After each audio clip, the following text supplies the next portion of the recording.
வணக்கம்.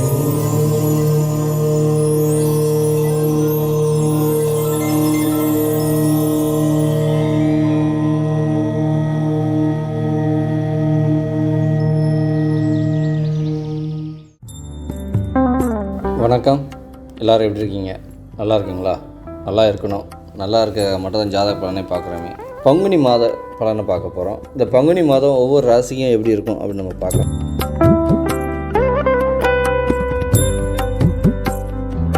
மிதுன ராசி பங்குனி மாதம் எப்படி இருக்குது அப்படின்னு பார்த்தோம்னா, மிதுன ராசியை பொறுத்தவரை உங்கள் ராசினார் நீசமாக தான் இருக்கார். நீசமாக இருக்கிறதுனால உங்களுக்கு ஆல்ரெடி போன மாதம் சொல்லியிருந்தால் நீசமாக இருக்கக்கூடிய காலகட்டங்கள் உங்களுக்கு சின்னதாக மைனஸில் தான் இருக்கும். அவர் பார்த்திங்கன்னா உங்களுக்கு பங்குனி 13ஆம் வரைக்கும் தான் நீசம். 13ஆம் அப்புறம் பார்த்திங்கன்னா அவர் அடுத்த வீட்டுக்கு உங்கள் ராசிக்கு லாபத்துக்கு போயிடுவார். இந்த லாபத்துக்கு போயிட்டு திருப்பி ஒரு 2 நாள்லேயே உங்களுக்கு ரிட்டன் இங்கே அதாவது வக்கரமாகி ரிவர்ஸ் வர்றாரு. இப்போ 13ஆம் பங்குனி 13 அங்கே போனால் கூட, அதாவது மார்ச் 26 போனால் கூட, ஏப்ரல் 2ஆம் அவர் என்ன பண்ணுறாரு, ரிட்டர்ன் ஆகி மீன வீட்டுக்கே வந்துடுறார் 10ஆம் இடத்துக்கு. ஆனால் மீன வீட்டுக்கு வரும்போது அது வக்கரமாகி இங்கே வர்றதுனால ஒரு பெரிய யோகம் இருக்குது உங்களுக்கு.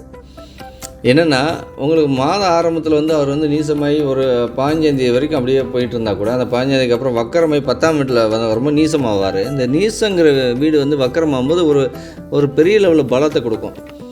பலம்னா என்ன கேட்டிங்கன்னா, அதாவது வக்கரமாகும்போது உங்களுக்கு உச்ச பலம்னு சொல்லுவாங்க. உச்சத்துக்கு நிகரான பலம். அப்போ அவர் உங்களுக்கு நல்ல ஒரு யோகத்தை கொடுப்பாரு. சரிங்களா? ஏன்னா உங்கள் ராசினார் உச்ச நிலைக்கு உச்சனுடைய அமைப்பில் இருக்க மாதிரியான அமைப்பு. சரிங்களா? வக்கரமாக இருக்கும்போது ஸோ ஓப்பனிங்கில் பார்த்திங்கன்னா ஒரு 15 நாளைக்கு உங்களுடைய டைம் எல்லாமே சரியில்லைங்க. கொஞ்சம் கேர்ஃபுல்லாகவே இருந்துக்கோங்க. ஆனால் உங்களுக்கு சப்போர்ட் பண்ண மாதிரியான 9ஆம் இடம் பாகியஸ்தானத்தில் பார்த்திங்கன்னா உங்களுக்கு சனி பகவானும் சுக்கிர பகவானும் இருக்காங்க ஸ்தான பலத்தோட இந்த மாதம் ஆரம்பத்தில். ஸோ அவங்க கொஞ்சம் உங்களுக்கு ஃபேவரட்டாக தான் இருக்கிறாங்களே. அவங்களால உங்களுக்கு எந்த வகையிலையும் பாதிப்பில்லை. ஸோ அதனால் உங்கள் ராசி ஓரளவு பிரச்சனை இல்லாமலே போயிட்டு தான் இருக்கும். நீங்கள் ஒன்றும் உங்கள் ராசிநாதர் நீசமாயிட்டாருன்னு சொல்லி பயப்பட வேண்டாம். சரிங்களா? ஏன்னா சுக்கிரனால உங்கள் ராசிநாதர் காப்பாற்றப்படுதாரு. இதுதான் உண்மை. உங்கள் ராசியை காப்பாற்றப்படுது. ஏன்னா மாதம் ஆரம்பத்துலேருந்தே சுக்கிரன் உங்களுக்கு நல்ல சப்போர்ட்லேயே தான் இருப்பார். சனி கூட இணைஞ்சிருந்தால் சனி நண்பர் இல்லை. சனி உங்கள் ராசிக்கு 9 கூடியவர் பாக்கியாதிபதி. அப்போ பாக்கியஸ்தானத்தில் சுக்கிரன் இருக்குது உங்களுக்கு யோகமான அமைப்பு. ஸோ எதுக்கு இதை சொல்கிறேன், உங்கள் ராசிநாதரை சொல்லும்போது உங்கள் ராசிநாதர் அவ்வளோ தூரம் பவர்ஃபுல்லாக கம்மியாகவே இருக்கார், நம்ம எதோ பாதிப்பாயிடுமான்னா நீங்கள் பயப்பட வேண்டாம். சரிங்களா? ஸோ அந்த பயப்படாமல் இருங்க, தெளிவாக இருங்க, எந்த வகையிலையும் பாதிப்பெலாம் கொடுக்காது. சரிங்களா? ஸோ அதுக்கடுத்து பார்த்திங்கன்னா உங்கள் 2ஆம் இடம். இந்த 2ஆம் இடம் சந்திர பகவான். இந்த சந்திரன் வளர்பிறை சந்திரனாக தான் இருக்கார். உங்களுக்கு எந்த வகையிலையும் பாதிப்பு கொடுக்க மாட்டார். தேய்பிரை ஆகும்போது பார்த்திங்கன்னா உங்களுக்கு இந்த மாதம் எண்டு வரைக்கும், அடுத்த பங்குனி எண்டுக்கு போயிடும். சரிங்களா? அமாவாசை வரும்போது எண்டுக்கு போயிடும். அதனால் நீங்கள் அதை பற்றி ஒன்றும் யோசிக்க வேண்டாம். அது வரைக்கும் எந்த வகையிலையும் அவர் பாதிப்பு இல்லாமல் 2ஆம் இடத்தை பொறுத்தவரை உங்களுக்கு பொருளாதார ரீதியாக கொடுத்துட்டு தான் இருப்பார். வளர்பிறையாக இருக்கும்போது உங்களுக்கு தன லாபம் தாராளமாக இருக்கும். தேய்பிரை ஆகும்போது கடைசி அமாவாசை நெருங்கும்போது உங்களுக்கு தன லாபம் எப்போவுமே கம்மியாக இருக்கும். நீங்கள் அதை நோட் பண்ணிக்கோங்க. சரிங்களா? அந்த மிதுன ராசிக்காரங்களுக்கு அடுத்து 3ஆம் இடம். இந்த 3ஆம் இடத்தை எடுத்திங்கன்னா உங்கள் ராசிக்கு 3ஆம் இடத்த அதிபதி பார்த்திங்கன்னா உங்கள் ராசிக்கு 10ஆம் இடத்துல திக்பலமாகி உங்களுக்கு பவர்ஃபுல்லான அமைப்பில் இருக்குது. இந்த டைமில் புதுசாக தேடல் உங்களுக்கு தோணும். தேடி அது மூலிமா வாழ்க்கையில் எப்படி இம்ப்ரூவ்மெண்ட் ஆகலாம் அப்படிங்கிற எண்ணம் வந்துட்டுருக்கும். அந்த இம்ப்ரூவ்மெண்ட்டுக்கான அமைப்புகள் என்னென்ன இருக்கோ அத்தனையும் நீங்கள் முயற்சி பண்ணுங்கள். அது எல்லாமே உங்களுக்கு சக்ஸஸை கொடுக்கும்.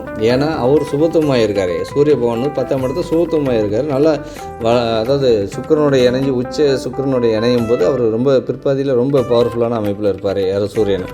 உங்கள் ராசினார் வேறு பிற்பாதியில் ரொம்ப யோகமாக இருக்கும். அதாவது 2ஆம் அப்புறம் பங்குனிக்கு 16ஆம் அப்புறம்.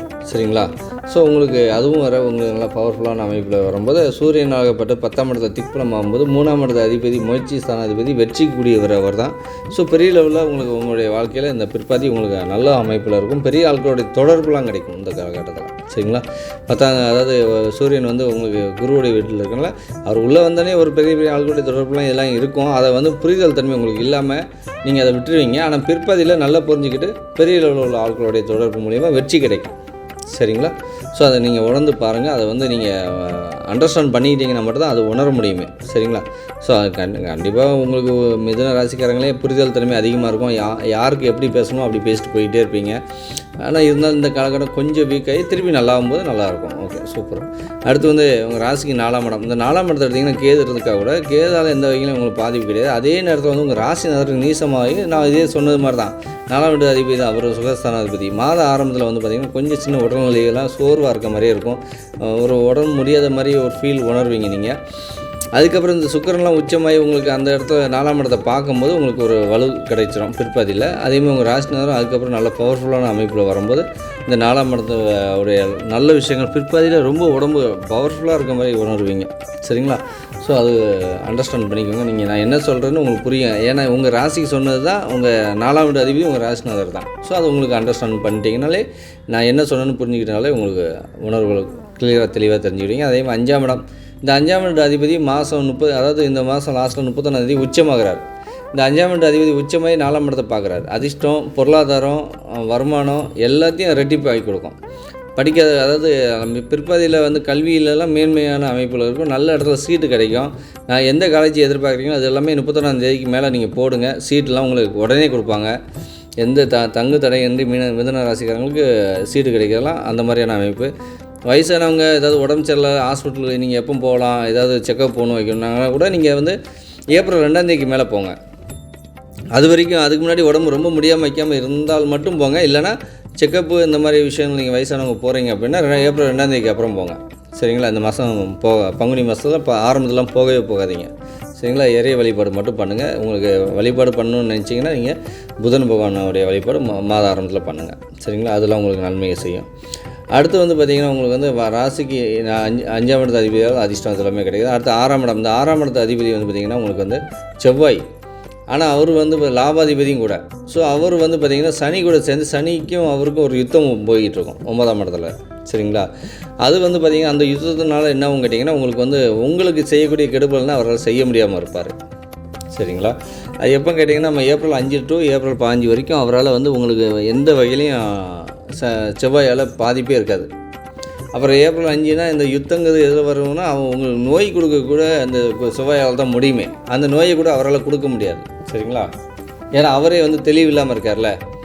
அதனால் 5ஆம் தேதிக்கு முன்னாடி வேணால் உங்களுக்கு ஏப்ரல் 5க்கு முன்னாடி வேணால் ஏதாவது உடம்பு சரியில்லாமல் போகிறதுக்கு வாய்ப்பு இருக்குது. அதுக்கப்புறம் எதுவுமே நடக்காது. அதுக்கடுத்து எந்த நெகட்டிவும் உங்களுக்கு நடக்காது. சரிங்களா? ஆனால் நடக்கக்கூடிய இடம் பாகிஸ்தானம். பாக்கியாதிபதியும் உங்களுக்கு டேமேஜ் ஆவார். 9 கூடிய வரும். அதனால் அப்பாவுக்கும் உங்களுக்கு சின்ன பிரச்சனைகள் வரதுக்கு வாய்ப்பு இருக்குது. சொந்த ஊரில் ஏதாவது கோயிலுக்கு போகலாம் வைக்கலாம்னு நினச்சிங்கன்னா அது இந்த டைமில் உங்களுக்கு சின்ன பாதிப்பு ஏற்படுத்தும். இதெல்லாம் எத்தனை தேவைன்னா இப்போ ஏப்ரல் 15 வரைக்கும் தான். அதாவது 5லேருந்து 15 வரைக்கும். அதுக்கப்புறம் பார்த்திங்கன்னா ஃப்ரீ ஆகிடுவீங்க. அதுக்கப்புறம் நீங்கள் நினச்ச எல்லாமே நடக்கும். சரிங்களா? ஏன்னா அதுக்கப்புறம் செவ்வாய், அதாவது சனியும் செவ்வாயும் கிரக யுத்தம் பண்ணுது. அந்த யுத்தத்தை தாண்டினோன்னே அதில் பர்டிகுலராக 8ஆம் தேதியிலேருந்து 12ஆம் தேதி வரைக்கும் கொஞ்சம் ஹெவியாக இருக்கும். மற்றபடி ஒன்றும் பாதிப்புலாம் பெருசாக இருக்காதுங்க. சரிங்களா? 6ஆம் வீட்டு அதிபதி தானே, அவர் எப்படி போனால் நமக்கு என்ன, டேமேஜ் ஆனால் நமக்கு நல்லது தானே அப்படின்னு நினைங்க. சரிங்களா? அடுத்து 7ஆம் இடம். இந்த 7ஆம் இடத்தை எடுத்துக்கிட்டிங்கன்னா உங்கள் ராசிக்கு 7ஆம் இடத்த அதிபதி பார்த்திங்கன்னா குரு பகவான். இந்த குரு லாபத்தில் இருக்காது. இந்த லாபத்தில் இருக்க குருவால் உங்களுக்கு என்ன நன்மைகள் அப்படின்னு பார்த்திங்கன்னா, கணவராலையும் மனைவியாலும் இருந்தீங்கன்னா, அதாவது யார் உங்கள் கணவரோ அவரால் உங்களுக்கு நன்மைகள், மனைவியாக இருந்தாங்கன்னா அவங்க மனைவியால் கணவருக்கும், கணவரால் மனைவிக்கும் நன்மைகள் இருக்கும். இங்கே நிறைய இருக்கும். ஸோ நண்பர்கள், தொழில் பார்ட்னர்கள், தொழில் கூட்டாளிகள் இவங்களுக்கெல்லாம் நன்மைகள் இருக்கும். ஸோ இதெல்லாம் உங்கள் வாழ்க்கையில் ஒரு இம்ப்ரூவ்மெண்ட்டுக்குண்டான ஒரு அமைப்பில் இந்த 7ஆம் இடம் உங்களுக்கு வலுத்தே இருக்குது. 7ஆம் இடம் அதிபதி லாபத்தில் இருக்கிறதுனால அது மிகவும் நன்மையாகவே செய்யும். தொழில் பார்ட்னர் மூலிமா மிகப்பெரிய நன்மையெல்லாம் கொடுத்துட்ருக்கோம் மிதுன ராசிக்காரங்களுக்கு இந்த காலகட்டத்தில். ஏன்னா அவர் குரு பார்வை 3ஆம் இடம், 5ஆம் இடம், 7ஆம் இடத்துல இந்த 3 இடத்துல விழுது. ஸோ அதனால் பெரிய ஒரு பலம். அதே மாதிரி 2ஆம் தேதிக்கு அப்புறம் பார்த்திங்கன்னா உங்களுக்கு அதிர்ஷ்டம் கிடைக்க வாய்ப்பு இருக்குங்க. அதை தவற விட்டுறாதீங்க. ஏன்னா குரு பார்வை 5ஆம் இடத்து மேலேயும் 7ஆம் இடத்துக்கு மேலேயும் விழுது. 5ஆம் இடமும் நல்லா இருக்குது. 5ஆம் இட அதிபதியும் உச்சம். ஸோ ரெண்டுமே சூப்பர். உங்கள் லாபத்தில் குரு தனகாரன். இது எல்லாமே உங்களுக்கு வலிமையான அமைப்பு. இது யோகத்தை செய்யும். சரிங்களா? அடுத்து 8ஆம் இடம். இந்த 8ஆம் இடத்தை எடுத்துக்கிட்டிங்கன்னா 8ஆம் இடம் சனி பகவான். சனி பகவான் பற்றி 9ஆம் இடத்துல இருக்கார். 8ஆம் இடத்துல உங்களுக்கு எந்த கிரகமும் கிடையாது. மாதம் ஆரம்பத்தில் தான் செவ்வாய் தான். அதுக்கப்புறம் அது 9ஆம் இடத்துல போயிடும். 8ஆம் இடத்தால் எந்த பாதிப்பும் இல்லை. எந்த அவமானமும் அசிங்கமும் கேவலமோ வம்போ தும்போ எதுவுமே இல்லை. எதுவுமே இல்லாத அமைப்பில் தான் போயிட்டுருக்கு. சரிங்களா? ஏன்னா 8ஆம் வீட்டு அதிபதியும் 6ஆம் வீட்டு அதிபதியும் கெட்டு போகிறாங்க கிரக யுத்தத்தால். சரிங்களா? அடுத்து 9ஆம் இடம். இந்த 9ஆம் இடத்துலையும் சனி பகவான். எப்படி 8ஆம் வீட்டு அதிபதி கெட்டு போனாங்கன்னு சொன்னாங்கன்னா, இந்த 9ஆம் வீட்டு அதிபதி தானே சனி, 8க்கும் அவர் தானே அதிபதி. ஸோ அவர் தான் அந்த செவ்வாய் உள்ளே போனோடனே அவரை பாதுகாத்துக்க முடியாமல் இருப்பார்ல. 6ஆம் வீட்டு அதிபதி தான் செவ்வாய். அப்போ இவங்க 2 பேருமே 8க்கும் 6 கூடியவர் ஒரே வீட்டில் இருக்காங்க. அவங்களுக்குள்ளேயே அவங்க டேமேஜ் பண்ணிக்கிடுவாங்க. அதனால் உங்களை டேமேஜ் பண்ண மாட்டாங்க. சரிங்களா? ஸோ அதனால் நீங்கள் சேஃபு. அடுத்து 10ஆம் இடம். இந்த 10ஆம் இடத்தை எடுத்துக்கிட்டிங்கன்னா உங்களுக்கு சுக்கிர பகவான் உங்கள் 10ஆம் வீட்டு அதிபதி பார்த்திங்கன்னா லாபத்தில் இருக்கார். 10ஆம் இடத்துல சுக்கிரனு, சூரியனு, புதன், ராகு இவங்க 4 பேர் இருக்காங்க. இந்த 4 பேரும் வந்து பார்த்திங்கன்னா அதாவது உங்கள் ராசினர் மட்டும் பார்த்திங்கன்னா போயிட்டு திருப்பி வந்துடுவார், ரிவர்ஸில் வருவார். சரிங்களா? 26ஆந்தேதி, அதாவது பங்குனிக்கு 13ஆந்தேதி லாப வீட்டுக்கு போயிட்டு அதே மாதிரி ஒரு 6 நாள் மட்டும் அங்கே இருந்து திருப்பி ரிட்டர்ன் ரிவர்ஸில் மீன வீட்டுக்கு வந்துடுவார். இவர் இங்கே வந்துட்டு என்ன பண்ணுவாருன்னா ஒரு உச்ச நிகரான பலத்தை அடைவார். அது எந்த இடத்துல? 10ஆம் இடத்துல. இந்த 10ஆம் இடத்துல உச்சமாகி ஒரு சுக்கிரனுக்கு ஒரு கிரகம் இருக்குது. அப்போ தொழில் நல்ல வளர்ச்சி அடையும், விருத்தி அடையும். பெரிய ஆட்களுடைய தொடர்பு மூலிமா தொழில் டக்குன்னு விருத்தி அடையும். பிற்பாதியில் இம்ப்ரூவ்மெண்ட் ஆகும். சரிங்களா? இப்போ முற்பாதியில் சுக்கிரன் உச்சமாகறாரு, அது ஓகே. அதாவது 31ஆந்தேதிக்கு அப்புறம் தான். இது எல்லாமே நடக்கிறது எல்லாமே 31ஆந்தேதிக்கு அப்புறம் தான். சரிங்களா? ஸோ மிகப்பெரிய நன்மை 10ஆம் வீட்டால் இப்போ 31ஆந்தேதிக்கு அப்புறம் மார்ச் 31. சரிங்களா?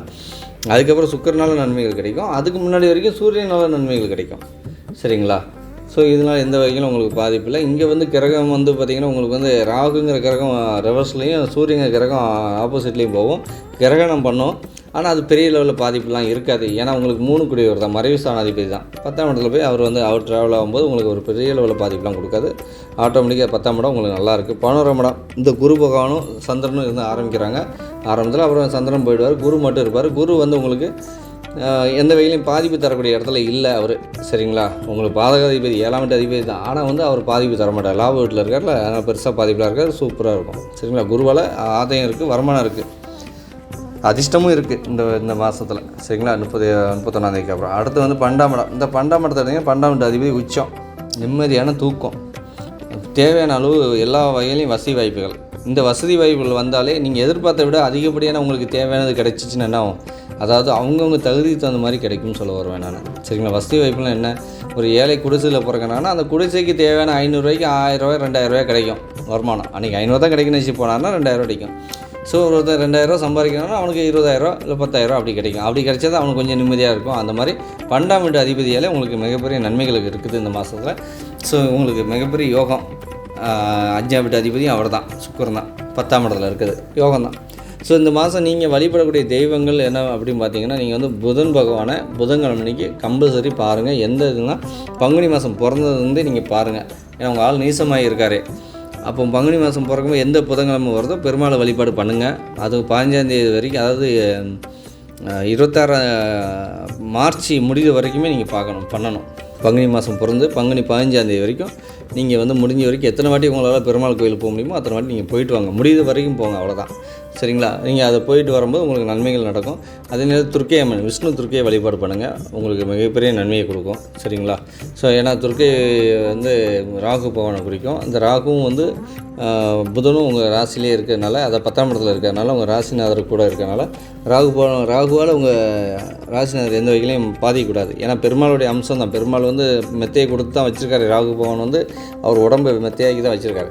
இருந்தாலும் சுகபமாக உட்காரதுக்கு நீங்கள் அவரையும் வழிபாடு பண்ணும்போது அவர் ஒன்றும் கொஞ்சம் சுகத்தை அள்ளி கொடுப்பாரு. சரிங்களா?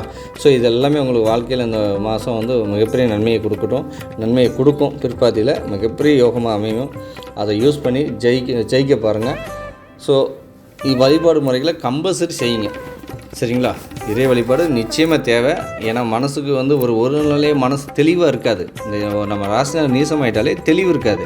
இப்போ நீங்கள் தெளிவு வரணும் அப்படின்னா உங்கள் ராசினாரை நீங்கள் பலப்படுத்தினா மட்டும் தான் முடியும். அதுக்கு இறை வழிபாடு பண்ணால் தான் முடியும். சரிங்களா? இது செய்யுங்க. மிதுன ராசிக்காரங்க ரொம்ப பெரிய வளர்ச்சி அடைவீங்க. வணக்கங்க. Oh